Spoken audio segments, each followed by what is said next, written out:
sudah memeriksa itu ceceran darah di situ, karena itu kan bekas tusukan. Jadi darah di kamar udah kita periksa sepanjang dari lantai 1 menuju lantai 2 menuju ke kamar pada si ayah, itu kita temukan darah juga di kamar lantai 2. Ini sudah kita periksa DNA-nya, dan DNA ini mengarah kepada si kakak, tidak ada mengarah ke si bapak. Jadi dari darah itu kita bergerak. Itu kalau polisi memastikan tak menemukan DNA suami korban pembunuhan yang dilakukan oleh anak berusia 12 tahun di Medan, Sumatera Utara. Dari hasil pemeriksaan di lokasi, Bitlab Forpolda Sumut hanya mendapati DNA korban berinisial F dan anak pertamanya. Kasubit Kimia Biologi Bitlab Forpolda Sumut AKBP Henry Ginting dalam rilis Senin 29 Desember mengungkapkan pihaknya mendapati DNA keduanya pada pisau. DNA korban ditemukan karena pisau kerap digunakan di dapur, sedangkan milik anak pertamanya ditemukan karena tangannya sempat tersayat saat berupaya merebut pisau dari genggaman adiknya, AL. Darah yang ditemukan dari lantai 1 menuju lantai 2 dan di kamar lantai 2 adalah milik kakak AL. Hal ini terjadi karena saat kejadian, kakak AL berusaha membangunkan sang ayah untuk memberitahu peristiwa yang menimpa ibunya. Sementara itu, Kapolrestabes Medan, Kombes Pol Jian Calvin Simanjuntak menjelaskan, pisau yang digunakan AL untuk melukai ibunya memang sudah ada di rumah untuk kepentingan dapur. Artinya pisau tersebut bukan dipersiapkan pelaku untuk melukai korban. Suami korban saat kejadian langsung menghubungi rumah sakit saat mengetahui kondisi sang istri. Korban yang mengalami 26 tikaman itu kemudian dinyatakan meninggal saat ambulans datang. Sudah memeriksa itu ceceran darah di situ, karena itu kan bekas tusukan. Jadi darah di kamar udah kita periksa sepanjang dari lantai 1 menuju lantai 2 menuju ke kamar pada si ayah, itu kita temukan darah juga di kamar lantai 2. Ini sudah kita periksa DNA-nya, dan DNA ini mengarah kepada si kakak, tidak ada mengarah ke si bapak. Jadi dari darah itu kita bergerak. Itu kalau pemeriksaan DNA sudah memeriksa itu ceceran darah di situ. Perlakuan korban terhadap bapak, kakak, adik mengancam dengan menggunakan pisau. Pernah mengancam ketiganya dengan menggunakan pisau. Kakak sering dimarahi, dimaki, dipukul menggunakan sapu dan tali pinggang. Nanti ada gambarnya. Kemudian adik sering dimarahi dan dicubit. Adik terlintas berpikir untuk melukai korban, tetapi tidak ada kesempatan. Kemudian dari adik ABH, adik tiba-tiba terbangun dan memandangi korban yang tidur di sampingnya semakin menimbulkan rasa marah. Adik mengambil pisau, membuka bajunya, dan melukai korban. Ditanyakan kepada adik, kenapa baju dibuka? Dengan alasan supaya tidak terkena apabila ada perlukaan-perlukaan yang ada yang menodai bajunya. Kemudian kakak terbangun dan merampas pisau, lalu membuangnya di dalam kamar sehingga adik mengambil pisau kecil, pisau kedua yang posisinya ada di dapur. Kemudian kakak berusaha menutup pintu sehingga pisau kecil yang dipegang adik terjatuh. Jadi pada saat adik keluar kamar ke arah dapur dan ingin masuk kembali menggunakan pisau kedua, terjadi tarik menarik dengan kakak sehingga pisaunya terjatuh. Kakak lari ke lantai 2 memanggil ayahnya, seperti dijelaskan informasi terdahulu.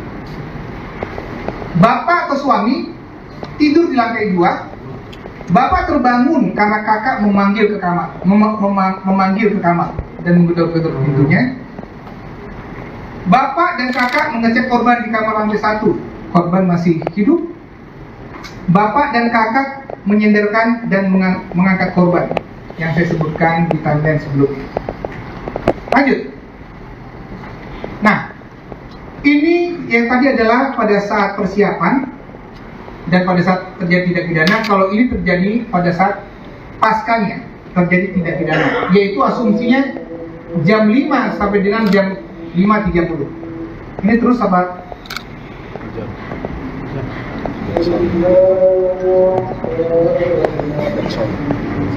Satu lagi. Kemudian slide ini kita nanti berhenti sebentar karena ada azan. Untuk keterangan adik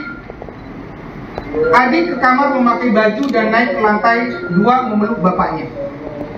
Kemudian bapak itu mengalami apa yang disebut dengan acute stress disorder. Jadi satu bentuk trauma yang kalau tidak ditangani itu akan mengarah pada PTSD, post traumatic stress disorder. Tapi karena kejadiannya belum 1 bulan, maka itu masih kasus ke acute stress disorder, jadi gangguan stres yang akut gitu ya Pak ya. Jadi itu ditandai dengan adanya ketakutan, kekhawatiran.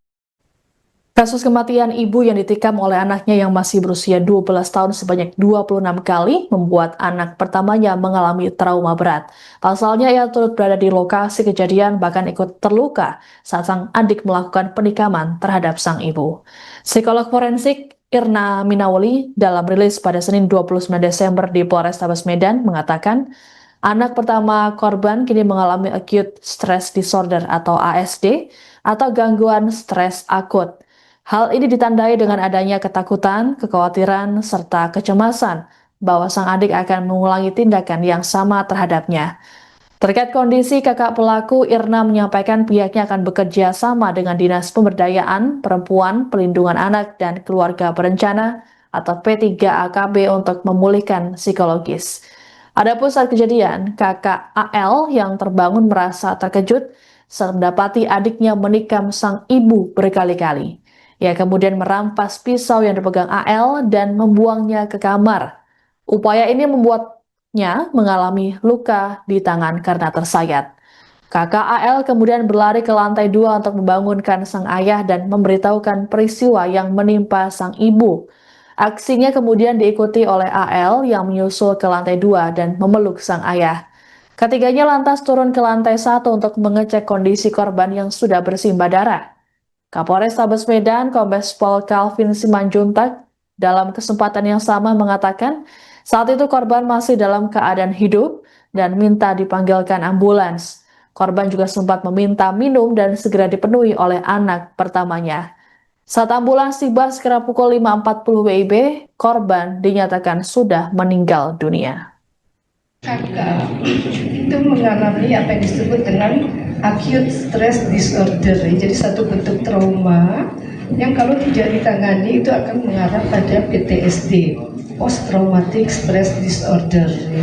Tapi karena kejadiannya belum 1 bulan, maka itu masih kasus ke acute stress disorder, jadi gangguan stres yang akut gitu ya Pak ya.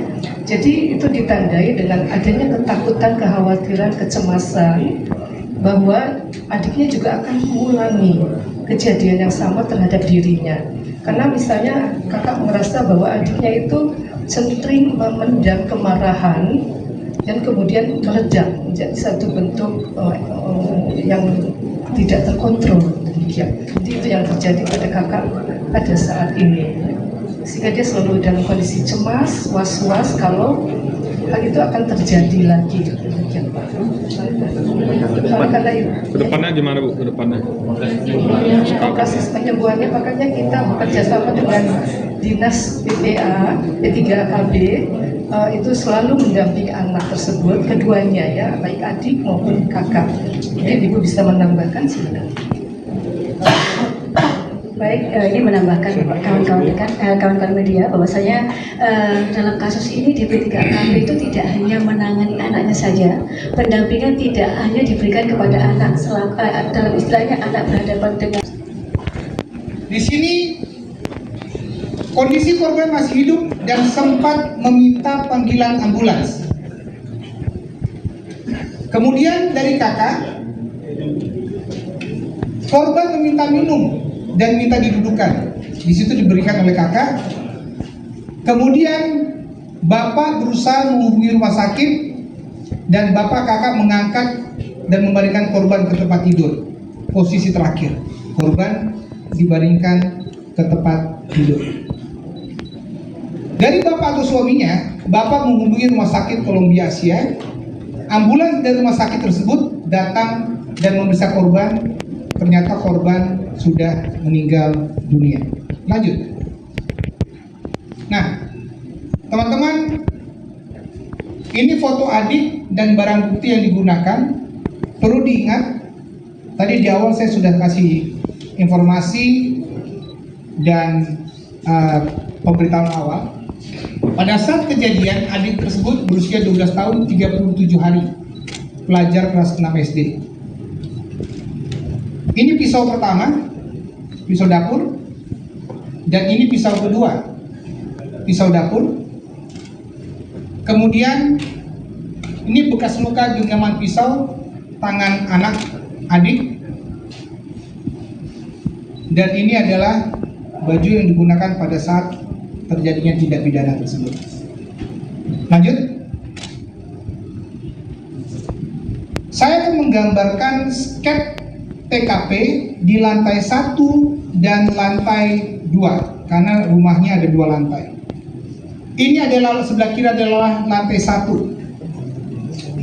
Setidaknya ada 5 area anak atau adik menggunakan lokasi tersebut pada saat terjadinya tindak pidana dan pasca terjadinya tindak pidana. Yang pertama adalah area 1 adalah di dalam kamarnya. Di sini posisi adik tidur, di sini posisi korban, dan di sini di bawah posisi kakak tempat tidur yang sorong. Kemudian ini nomor 2 adalah area dapur. Download Tribun X sekarang, menghadirkan lokal menjadi Indonesia.